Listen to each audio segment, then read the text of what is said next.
warahmatullahi wabarakatuh. Halo teman-teman, perkenalkan nama saya Putri Setio Widyasari dan di sebelah saya Nur Islamia, saya Nabil Hamka, saya Putri Setiapsari, dan saya Usya Telvia, saya Aisyah, saya Aisyah Turadia. Saya dan rekan-rekan teman saya ini dari kelompok 3. Di sini kami akan menjabarkan pertanyaan dan jawaban seputar teori kognitif. Selamat menyaksikan. Jadi, soal yang pertama adalah bagaimana Anda akan menggunakan role model atau panutan di kelas untuk meningkatkan pembelajaran siswa.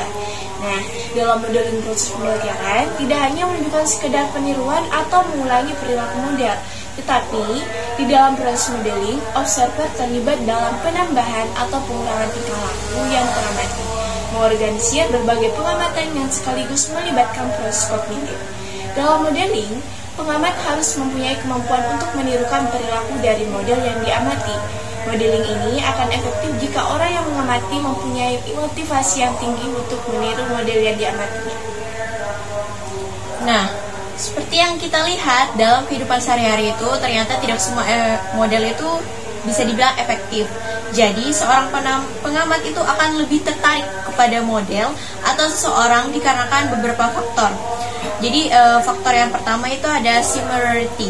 Jadi pengamat itu akan menjadikan objek ataupun sebuah model dari seseorang ini tuh jika memiliki perspektif ataupun memiliki kesamaan dengan dirinya sendiri. Terus yang kedua itu ada competence. Jadi di sini tuh kayak pengamat memilih model yang dianggap kompeten untuk ditiru. Jadi model ini tuh dianggap kompeten adalah kayak misalnya tuh dia ahli ataupun berprestasi dalam bidangnya. Selanjutnya itu ada status atau praise type. Jadi pelajar ini tuh lebih menyukai meniru model yang memiliki status yang lebih tinggi seperti kayak misalnya artis, idolnya ataupun mungkin guru besar. Jadi seperti itu. Nah, selanjutnya pengaruh modeling dalam pembelajaran menurut teori kognitif sosial, yaitu menekankan pada perubahan psikologis seperti pemikiran, tindakan, sikap, dan emosi melalui pengamatan terhadap model. Nah, terdapat beberapa efek dari modeling. Yang pertama itu pembelajaran perilaku baru, di mana observer mempelajari dan mengadopsi perilaku baru seperti siswa yang melihat cara baru dalam mengerjakan aljabar atau menonton teknik baru dalam permainan olahraga. Nah, yang kedua itu memperkuat perilaku yang ada, di mana model memperkuat perilaku yang sudah ada seperti orang yang mengikuti aksi, memberikan tepuk tangan setelah melihat orang lain itu melakukannya. Yang ketiga, mengubah inhibisi atau model dapat mengubah larangan atau norma sehingga perilaku yang tidak diinginkan dapat menjadi kebiasaan. Misalnya siswa berbicara keras tanpa ditegur atau pengendara melanggar lampu lalu lintas. Yang terakhir, yang keempat itu membangkitkan emosi.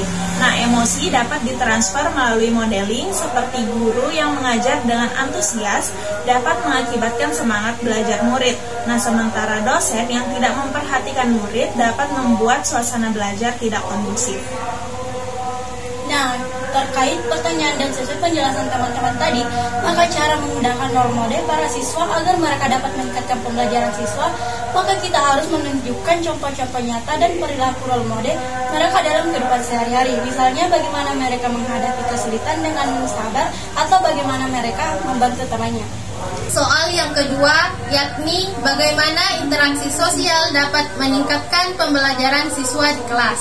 Kita tahu bahwa melalui interaksi siswa dapat yang pertama memungkinkan siswa untuk berbagi ide, perspektif, dan pengalaman mereka, memperkaya pemahaman mereka tentang topik yang sedang dipelajari. Yang kedua, menguji pemahaman mereka, mengklarifikasi keraguan, dan membangun pemahaman yang lebih dalam tentang konsep yang kompleks. Yang ketiga, mengembangkan keterampilan komunikasi lisan dan tertulis, kemampuan untuk menyusun argumen dan mempresentasikan ide-ide mereka secara efektif. Yang keempat, meningkatkan motivasi dan keterlibatan dalam pembelajaran. Dan yang kelima, membantu membangun rasa hormat dan toleransi terhadap perbedaan.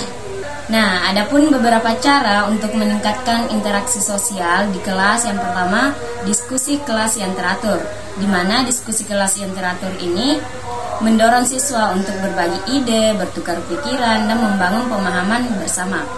Nah, yang kedua, kerja kelompok, di mana memungkinkan siswa untuk bekerja sama, saling mendukung dan belajar dari satu sama lain.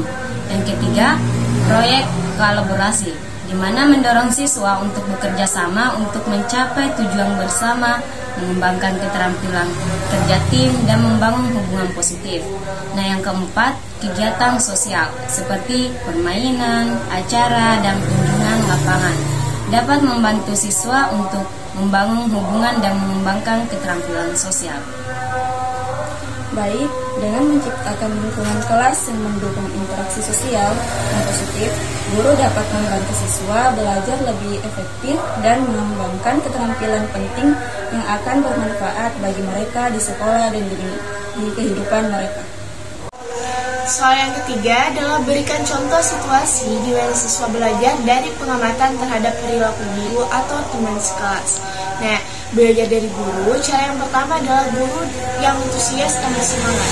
Seorang siswa mengamati guru yang selalu bersemangat dalam menyampaikan materi pelajaran, penuh dengan energi dan selalu berusaha membuat pelajaran lebih menarik. Siswa tersebut terinspirasi dan mulai menunjukkan antusiasme yang sama dalam belajar. Yang kedua, guru yang sabar dan pengertian. Siswa yang biasanya merasa kesulitan dalam memahami konsep tersebut, mengamati si guru yang sabar dalam menjelaskan konsep tersebut dan tidak pernah marah saat siswa bertanya. Siswa ini menjadi lebih percaya diri untuk bertanya dan akhirnya memahami konsep tersebut. Yang terakhir adalah guru yang menghargai kerja keras. Siswa yang mengamati guru yang selalu memuji dan memberikan penghargaan kepada siswa yang berusaha keras, meskipun hasil akhirnya belum sempurna, siswa ini terdorong untuk bekerja keras dan tidak takut untuk mencoba meskipun merasa takut gagal. Baik, selanjutnya belajar dari teman sekelas. Jadi, teman yang pandai dalam menyelesaikan soal. Siswa yang kesulitan dalam mengerjakan tugas mengamati teman sekelasnya yang pandai menyelesaikan soal dengan cara yang mudah dipahami. Siswa tersebut mencoba meniru cara teman tersebut dan akhirnya berhasil menyelesaikan tugasnya. Selanjutnya, teman yang baik dalam bekerja sama. Siswa mengamati teman sekelasnya yang selalu mau membantu teman lain dalam mengerjakan tugas kelompok, berbagi ide, dan saling mendukung. Siswa tersebut terinspirasi untuk menjadi teman yang baik dan membantu teman lain dalam belajar. Yang terakhir, teman yang berani bertanya. Siswa yang biasanya takut bertanya kepada guru mengamati teman sekelasnya yang berani bertanya ketika tidak memahami materi pembelajaran.